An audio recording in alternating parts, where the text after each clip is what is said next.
Hi hello అందరికీ welcome back to our channel news guidance. ఈ రోజు అప్డేట్ ఏమిటని తెలుసుకున్నట్లయితే విద్యార్థులకు సంబంధించి గొప్ప శుభవార్త అనే చెప్పుకోవచ్చండి. State Bank of India Foundation వారు విద్యార్థులకు సంబంధించి గొప్ప శుభవార్తను తెలియజేశారండి. ఆశా స్కాలర్షిప్స్ను అందిస్తూ వస్తున్నారండి. అందులో భాగంగా మరోసారి తాజాగా విద్యార్థులకు సంబంధించి శుభవార్తను తెలియజేశారండి. ఆశా స్కాలర్షిప్స్ అంటే పై చదువులు చదువుకోవాలి అని ఉన్నప్పటికీ ఆర్థిక పరిస్థితులు బాగోలేక చాలామంది విద్యార్థులు తమ చదువును నిలిపివేస్తున్నారండి. అటువంటి విద్యార్థులకు ఎస్బీఐ వారు అందిస్తున్న ఆశా స్కాలర్షిప్స్ అనేవి గొప్ప శుభవార్త అని చెప్పుకోవచ్చండి.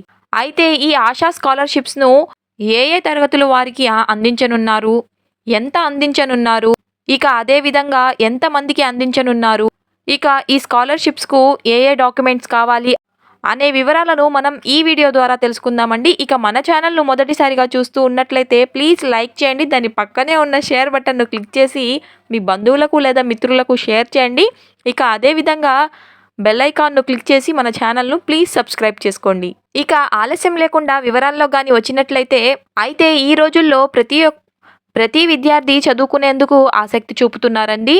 అయితే ప్రతిభ ఉన్నప్పటికీ పై చదువులు చదువుకోలేక ఆర్థిక స్తోమత లేక చాలా కష్టాలనైతే ఎదుర్కొంటున్నారండి. అటువంటి విద్యార్థులకు చదువుకునేలా ప్రోత్సహించేందుకు ప్రభుత్వంతో పాటు ఎస్బీఐ సంస్థ వారు కూడా విద్యార్థులను వారి యొక్క పై చదువులకు వారి యొక్క ఆర్థిక స్తోమత అడ్డు కాకూడదనే ఆలోచనతో అయితే విద్యార్థులను వారి యొక్క భవిష్యత్తును తీర్చిదిద్దేందుకు ఈ స్కాలర్షిప్ను ప్రవేశపెట్టారండి. అయితే ఈ ఎస్బీఐ సంస్థ వారు ఆర్థికంగా వెనుకబడి ఉన్నటువంటి విద్యార్థులకు సంబంధించి ఎవరైతే 6వ తరగతి నుండి డిగ్రీ, పీజీ వంటి పై చదువులు చదువుకోవాలనుకునే విద్యార్థులకు ఎస్బీఐ సంస్థ వారు వన్ టైం సెటిల్మెంట్ లాగా, అంటే ఈ సంవత్సరం వారు కానీ ఎంపికైనట్లయితే వారికి ఒకేసారి మొత్తం అమౌంట్ను ఇవ్వడం జరుగుతుందండి.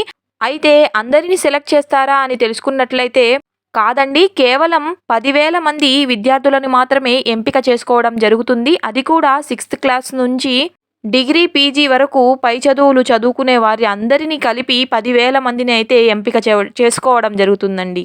అయితే ఈ ఆశా స్కాలర్షిప్స్లో ఎంపికైనటువంటి 10,000 మందికి ఒక్కో విద్యార్థికి 15,000 రూపాయలనైతే అందించడం జరుగుతుందండి. అయితే ఈ ఆశా స్కాలర్షిప్స్కు ఎలా అప్లై చేసుకోవాలి అని మనం చూసుకున్నట్లయితే ముందుగా మనం గూగుల్లోకి వెళ్ళి ఎస్బీఐఎఫ్ ఆశా స్కాలర్షిప్ అని టైప్ చేసిన తర్వాత ఎంటర్ చేసినట్లయితే ఫస్ట్లోనే మనకు ఇలా కనిపిస్తుందండి. దీని మీద కానీ క్లిక్ చేసినట్లయితే దానికి సంబంధించిన అఫీషియల్ పేజ్ అనేది ఓపెన్ అవుతుందండి. ఇక దీన్ని లైట్గా స్క్రోల్ చేసినట్లయితే కింద కొన్ని ఆప్షన్స్ అనేవి కనిపిస్తాయండి.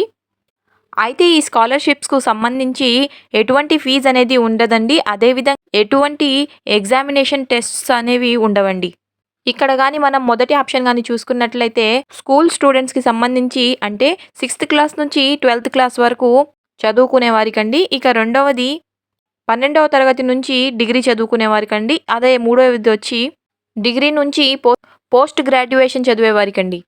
అయితే మనం ఇక్కడ మొదటి ఆప్షన్ని కానీ చూస్ చేసుకున్నట్లయితే వీటికి ఎవరు అప్లై చేసుకోవచ్చు అని తెలుసుకున్నట్లయితే ఇండియన్ నేషనాలిటీ ఉన్నవారు, ఇక 6వ తరగతి నుంచి 12వ తరగతి లోపు అయితే చదువుతూ ఉండాలి.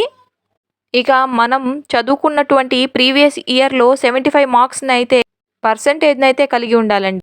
అలాగే మన యొక్క ఫ్యామిలీ ఇన్కమ్ అనేది 3 లక్షల వరకు అయితే ఫ్యామిలీ ఇన్కమ్ అనేది ఉండవచ్చండి.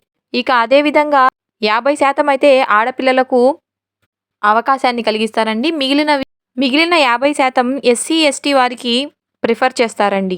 ఇక ఇందులో సెలెక్ట్ అయినటువంటి విద్యార్థులకు 15,000 రూపాయలనైతే అందిస్తారండి. ఇక దీనికి కావాల్సిన డాక్యుమెంట్స్ను కానీ మనం చూసుకున్నట్లయితే మొదటిగా లాస్ట్ ఇయర్ మనం పాస్ అయినటువంటి మార్క్ షీట్ అనేది ఉండాలండి. ఆధార్ కార్డును కూడా కలిగి ఉండాలండి. ప్రజెంట్ మనం చదువుకుంటున్నటువంటి ఫీజ్ రిసిప్ట్ అనేది మనం కలిగి ఉండాలండి. అదేవిధంగా ప్రస్తుతం మనం చదువుకుంటున్నటువంటి సంవత్సరానికి సంబంధించి అడ్మిషన్ ఫామ్ను కలిగి ఉండాలండి. అలాగే బ్యాంక్ అకౌంట్ను కూడా కలిగి ఉండాలండి. అది పేరెంట్ అయినా పర్వాలేదు, స్టూడెంట్ అయినా పర్వాలేదు. ఇన్కమ్ సర్టిఫికేట్ను కూడా కలిగి ఉండాలండి. అలాగే పాస్పోర్ట్ సైజ్ ఫోటో, అదేవిధంగా క్యాస్ట్ సర్టిఫికేట్ను కూడా కలిగి ఉండాలండి. స్కాలర్షిప్స్కు సంబంధించి అక్టోబర్ 1వ తారీఖు వరకు మనం దరఖాస్తులు అయితే చేసుకోవచ్చండి. అయితే అక్టోబర్ 1వ తారీఖు ముందైతే మనం దీనికి సంబంధించి అప్లై చేసుకోవచ్చండి. సమీపంలో ఉన్నటువంటి మీ సేవా కేంద్రాల ద్వారా మనం గాని దీనికి ఎంపిక అయినట్లయితే మనకు చదువుకు సంబంధించి ఆర్థిక సహాయాన్నయితే ఎస్‌బీఐ సంస్థ వారు అందిస్తారండి. సో, ఇదండి ఈరోజు ఇన్ఫర్మేషన్. ఈ ఇన్ఫర్మేషన్ గాని మీకు యూజ్‌ఫుల్‌గా అనిపించినట్లయితే please do like, share and subscribe to my channel. Thank you.